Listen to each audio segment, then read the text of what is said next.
रंभा स्वर्ग की 8 प्रमुख अप्सराओं में से एक मानी जाती हैं। वह न केवल अनुपम सौंदर्य की धनी थीं, बल्कि नृत्य, संगीत, गायन, वादन तथा अन्य अनेक कलाओं में भी पारंगत थीं। रंभा की उत्पत्ति समुद्र मंथन के समय हुई थी, जब अमृत, ऐरावत, कामधेनु और लक्ष्मी जैसी दिव्य वस्तुएं प्रकट हुईं। देवराज इंद्र ने रंभा को अपनी राजसभा में विशेष स्थान प्रदान किया और उन्हें स्वर्ग की श्रेष्ठतम अप्सरा माना गया। रामायण काल में रंभा का विवाह यक्षराज कुबेर के पुत्र नलकुबेर से हुआ था। रंभा को देवी लक्ष्मी का स्वरूप भी माना जाता है, क्योंकि वो न केवल सौंदर्य बल्कि समृद्धि और शुभता की प्रतीक थीं।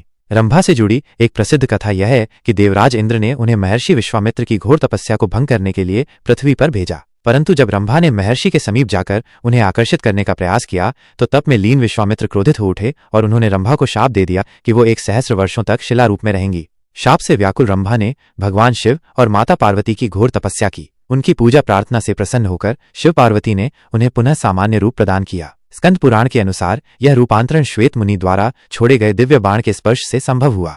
रंभा के नाम पर कुछ धार्मिक व्रत त्योहार भी प्रचलित हैं। ज्येष्ठ माह के शुक्ल पक्ष की तृतीया को रंभा तीज मनाई जाती है, जिसमें सुहागन स्त्रियां सौंदर्य और सौभाग्य की प्राप्ति के लिए व्रत रखती हैं। इसके अतिरिक्त कार्तिक मास की कृष्ण एकादशी को रंभा एकादशी के रूप में मनाया जाता है, जिसे सौंदर्य, प्रेम और समर्पण का पर्व माना जाता है। रंभा की ये कथा हमें ये सिखाती है कि सौंदर्य और कला के साथ साथ संयम, श्रद्धा और भक्ति भी आवश्यक हैं और सच्चे हृदय से की गई प्रार्थना कभी निष्फल नहीं जाती।